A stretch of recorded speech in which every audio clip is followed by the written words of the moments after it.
And this slide is just to remember all of you that what we do as a treatment for scoliosis and mainly bracing is based on counteracting the Stokes vicious cycle. And we do not really act etiologically, because we don't in fact know the etiology of scoliosis, but we act biomechanically, and we try to revert this vicious cycle to a virtuous cycle that is different, as you have seen in our lessons, according to the treatment we are using. For bracing is really mainly biomechanical, even if we cannot exclude the possibility that there is let's say, neurological effect due to the surrounding of the plastic around the trunk of the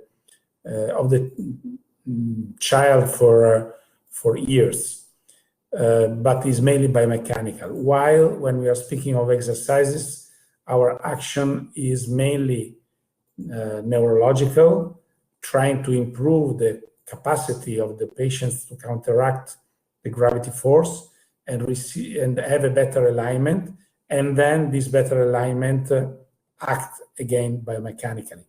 So we are working around this specific vicious cycle of Stokes.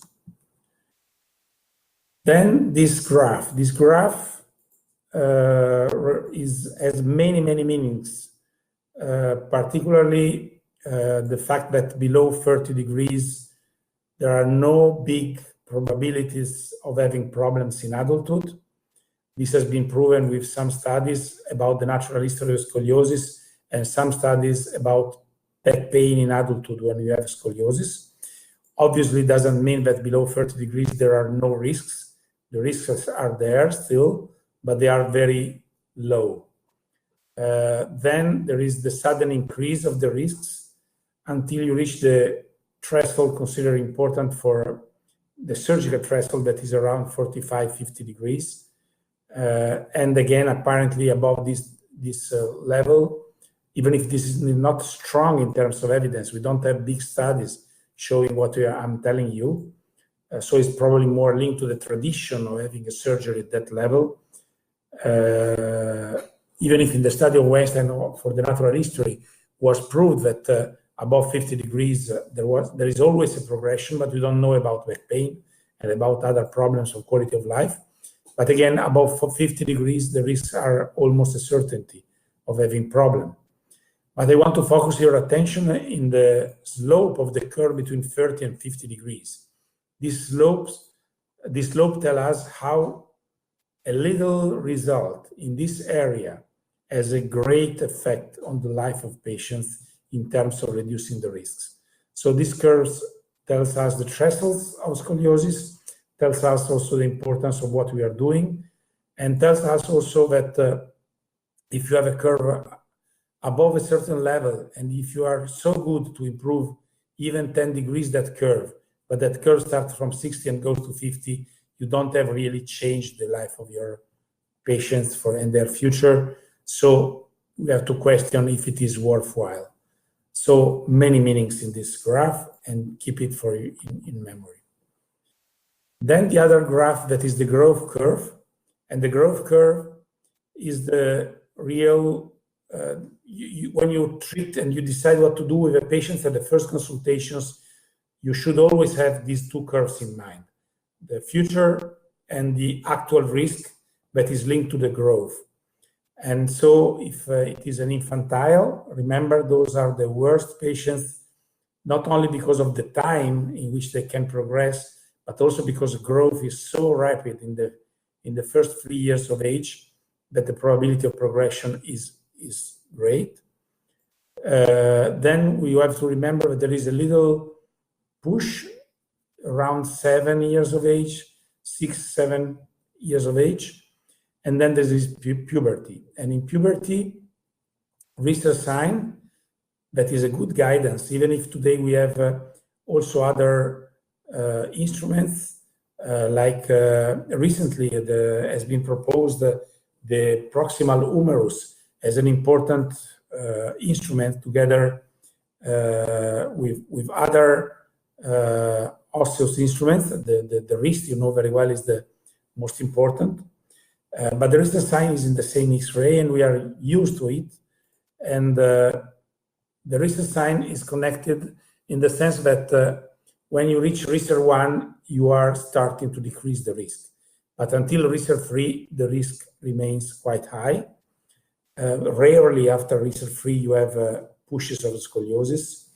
And just remember the new research Plus that has been produced by SOSORT in agreement with the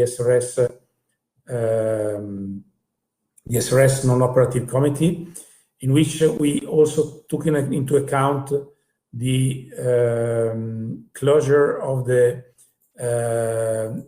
epsilonic cartilage at the level of the hip. And there you have a research 0 minus, that is the worst period, and research 0 plus, in which the risk already starts a little bit decreasing if you cannot be confident until research 3. So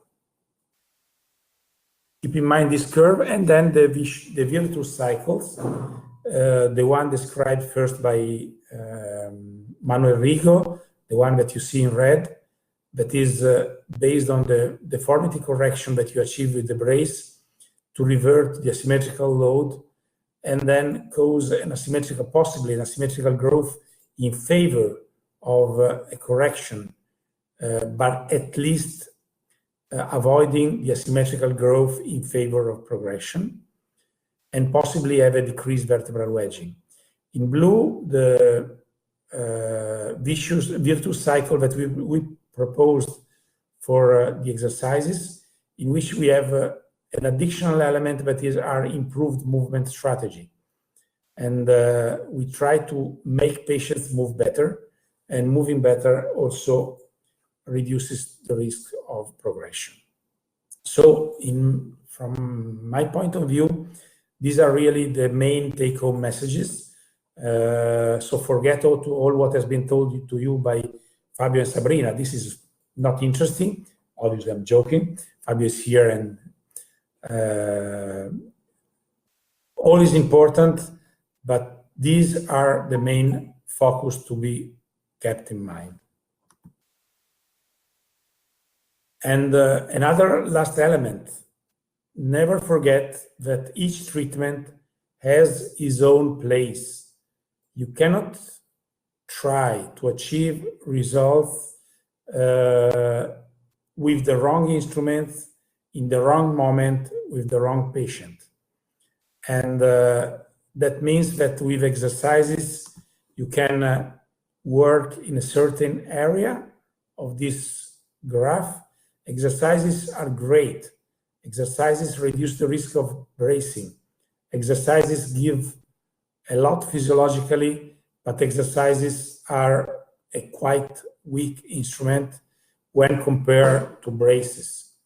And when you go to braces, you can work in much higher levels. And remember that also in bracing, we have different tools of different strength. So the elastic brace is less strong than the plastic brace. The plastic brace is less strong than the hard plastic brace. And casting can be superposed to hard plastic braces, even if hard plastic braces can be used more easily also in less important curves. And casting, according to our studies, have more side effects than hard plastic braces. So the right instrument at the right moment. We are working a little bit about this, and I will show you in the next minutes what we found, and this is still to be published, has been presented at the Scoliosis Research Society in the last meeting in Bologna, and I think something will come out with the strength of number about these elements. So now I would like to focus a little bit about compliance, because having to prepare such an important talk, I had the chance to discuss with my colleagues here and to think a little bit more about this element. And you know that results of bracing are really very much different according to the different teams. And you can see here the results of the Dolan meta-analysis of some years ago, in which it was compared the efficacy of bracing versus observation in patients treated only with bracing without exercises. And for that reason, all the graphs in green and blue that you see above were excluded because were done by people using also exercises together with braces. And we performed a comparison some years ago, and we found how big difference there was in the worst case analysis in green and in the efficacy analysis in blue. I remind you that the worst case analysis is including all patients that were considered in the study, while in the efficacy analysis, you consider only the patients that were compliant to the study. And these graphs relate the results in patients with curves above 30 degrees. And you can see, and the outcome was the risk of surgery, the rate of surgery. There is a huge difference. And these differences have been explained in terms of population selection, in terms of research methodologies and patient compliance, and also brace, type of brace, construction of the brace, expertise and management skills. All these explanations has been raised. And now we have also other results published. What did I do here? Okay, sorry. We have also other results that have been presented at this moment only at the SRS meetings in 2016 and 2018. We compare our results here in our EasyCo database, and as you know, our database is prospective. We include all patients, so we know exactly if the patients dropped out. So it's very well focused, and we compare our database to the braced database. And we found that our results are impressively much better than the results in the braced study. And again, why this happened? Well, there could be many reasons, but in this case, we excluded the different population. Patients have been paired exactly, not only for the inclusion criteria, but then after the inclusion criteria, they've been really meshed. So we are confident that the population was the same and the data collection was the same, was prospective. And the first study we performed, we were looking at the brace wearing time. And we found that in EasyCo, we have an incredibly higher number of hours more than in the brace study. And this is the graph of the original brace study. And here you can see how increasing the number of hours per day, also the results improve a lot.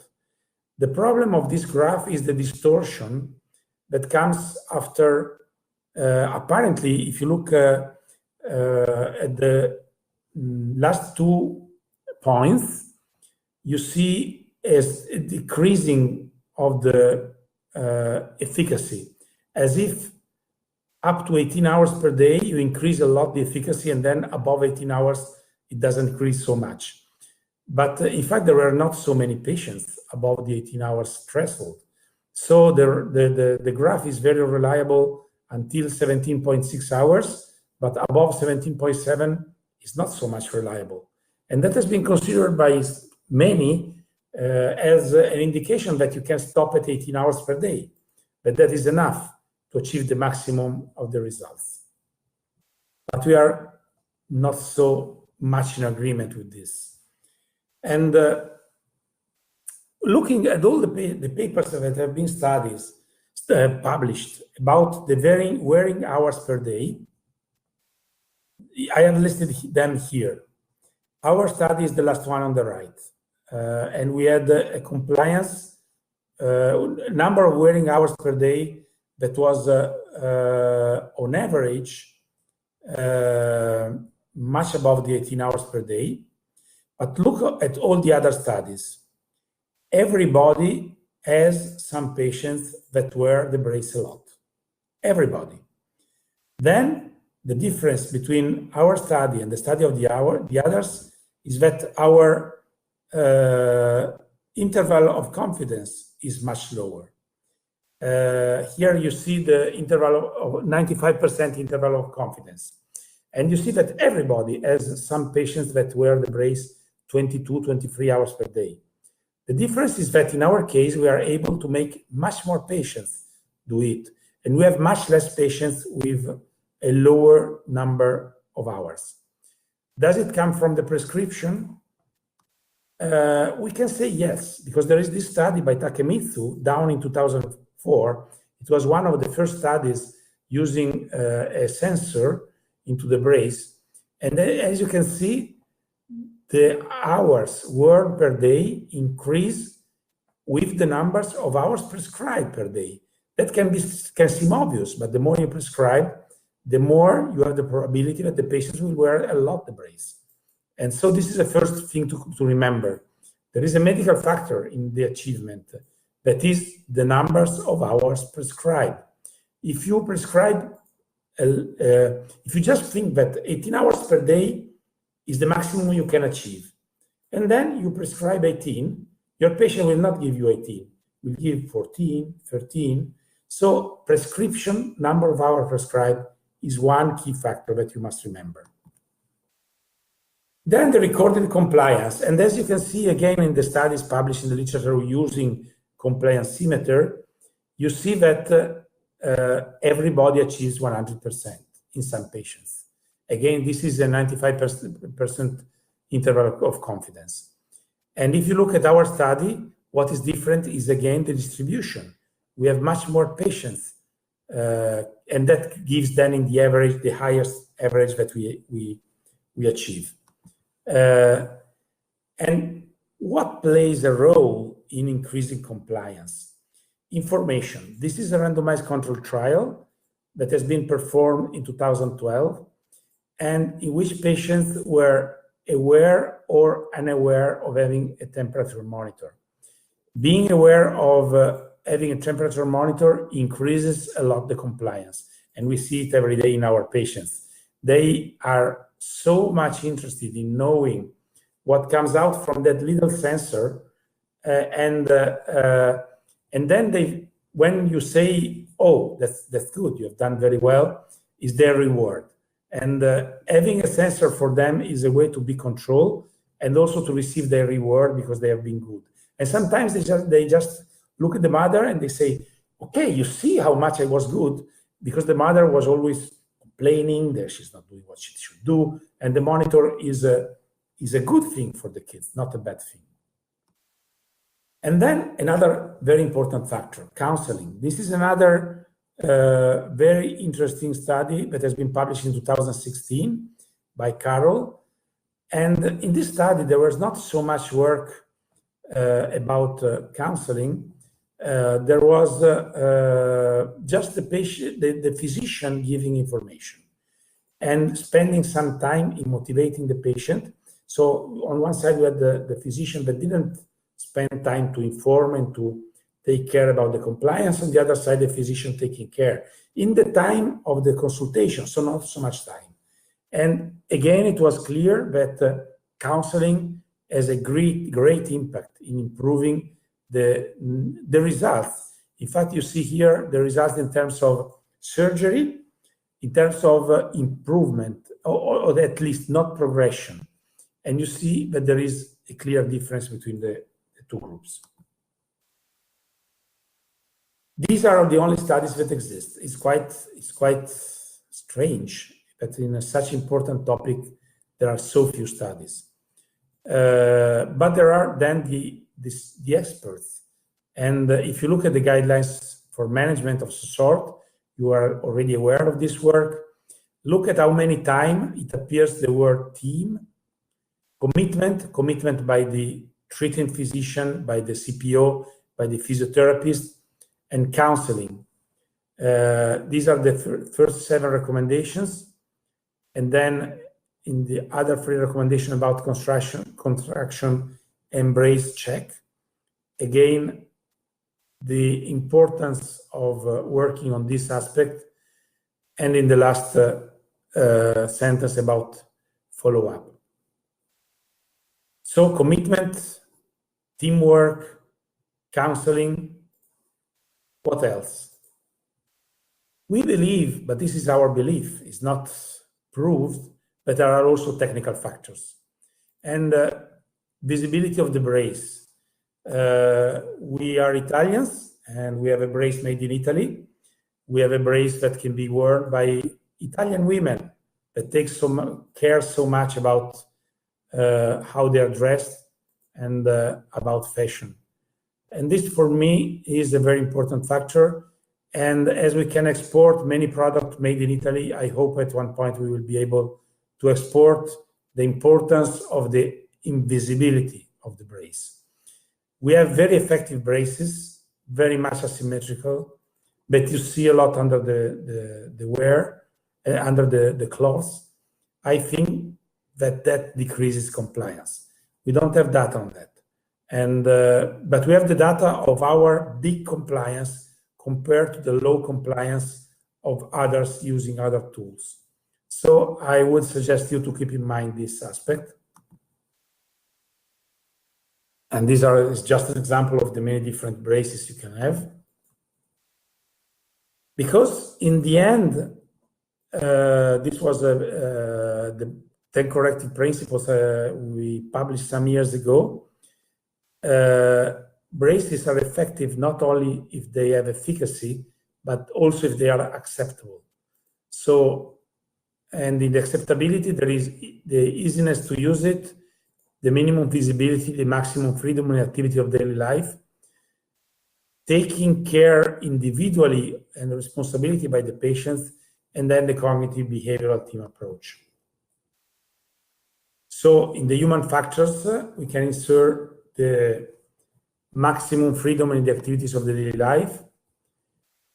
And for what is concerned the cognitive behavioral approach, you had already a presentation about all what we do here in EasyCo at the time of the prescription by the physician, and then a contact by a scoliosis counselor immediately after the first prescription, then a time at the brace check, time at the follow-up, time at the exercises sessions, and this time is rewarded with better results. Another medical factor that we are now probably more and more recognizing the importance is the personalization of treatment. You have nausea probably seeing again this step-by-step theory. You have seen it so much. But having a lot of weapons allow us to adapt the treatment in agreement with the patients. We discuss with the patients and family, and many times we choose with them. It's very easy when you have a curve of 50 degrees. All what you can do is wear a hard plastic brace 24 hours per day, and let's hope we achieve a result. But all the rest is much less easy. You can have many different treatments, and then that goes also on the values of the patients, also what the patients want to achieve. We have parents that are more prudent and want something more aggressive. We have parents that are much more concerned about the quality of life of their patients, and they are ready to take a little bit more risks for progression, but to try to preserve as much as possible the quality of life of their kids until it is proven that that curve progresses. And so you can choose, and choosing together with the patients is involving them in the treatment and having them with you since the start in an agreement. And when you agree that this is what we try to do, you reduce the risks of having less compliance. And this is the step-by-step that we really apply here in EasyCo. So the other one was the graph. And you can see that there are quite bigger steps when you move from exercises to braces. There is quite a superposition. This study has been done on 2,000 patients, research 02, collected in 15 years of practice here in ISICO. And there is a little bit of an explanation about the rigid bracing and spinal cord. Spinal cord started only in 2008, so the first 5 years we didn't have that tools. And as you can see, the step elastic and rigid brace, a rigid brace 18-21 hours per day, they are quite superposable as much as the very rigid brace 18-21 with the rigid brace 22-24. While the very rigid brace 22-24 hours per day is much more to the highest level, highest degree of curves. So we are looking now into this step-by-step theory a little bit more into the details. We now have the numbers to be able to look at these details, and probably in the next future you will see some results coming out from this.